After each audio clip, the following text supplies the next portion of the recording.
In this video, we'll guide you on how to turn on and turn off autoplay on YouTube.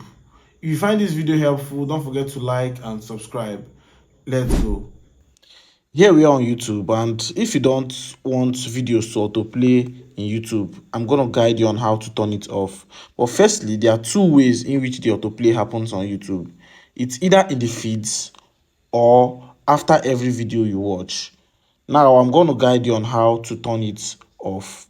Now, inside the YouTube app, at the bottom right corner, press the U button.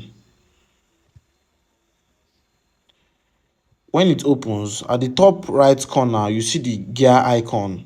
Click on it. Now, scroll down to video and audio preferences.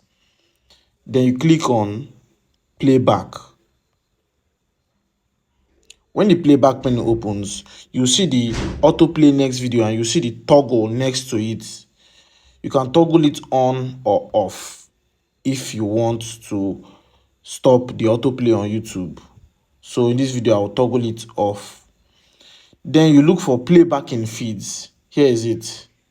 You click on it, then move it from always on to off to turn it off. This way, you've turned off autoplay on YouTube. Now, videos are not going to be autoplaying on YouTube unless you want to turn it on.